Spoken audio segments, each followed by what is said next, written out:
You'll remember when we demoed out the old tile Backsplash, we had to cut all the drywall out. So you see we re-drywalled, we mudded and taped it just to get a nice smooth surface, and now we're ready for tile. But I've never done this before. So I had to bring in the big guns. You can tell who that is, right? What's that saying you always say? When a job is once begun. Never leave it till it's done. Be the job big or small, do it well or not at all. My dad bringing his dad-isms with the tiling lesson. All we have to do is knock down these little high parts of drywall.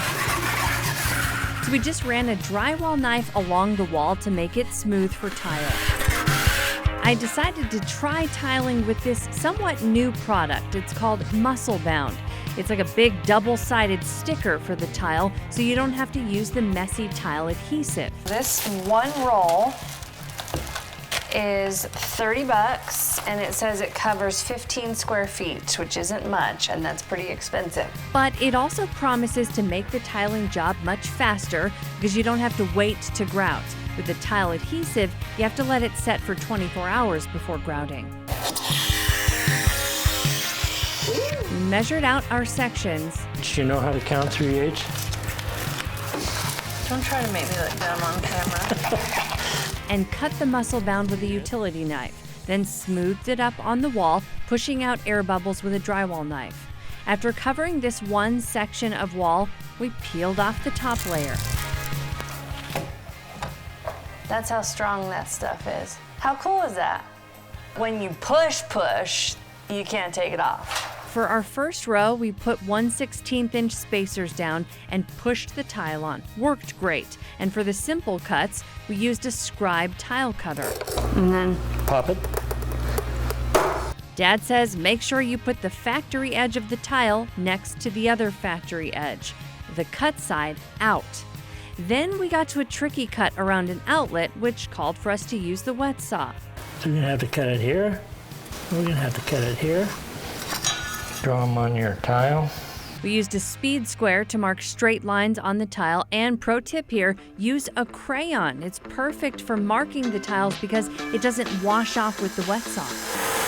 To make those outlet cuts, you cut several lines a 1/4 inch apart, then knock the chunks off and grind out the pieces left for a smooth edge.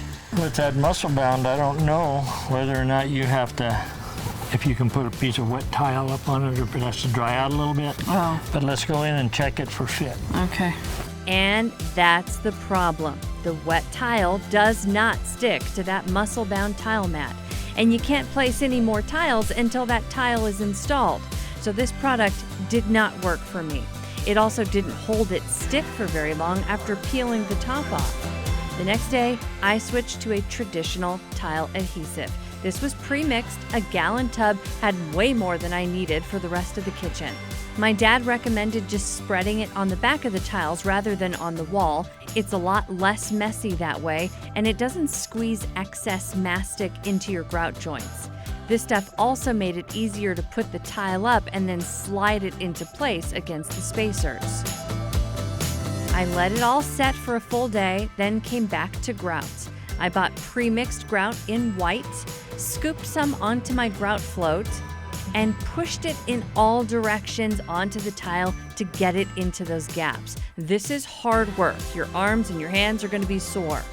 And only work in small sections, about 5 square feet at a time, so you can thoroughly clean off the grout before it dries on the face of the tile.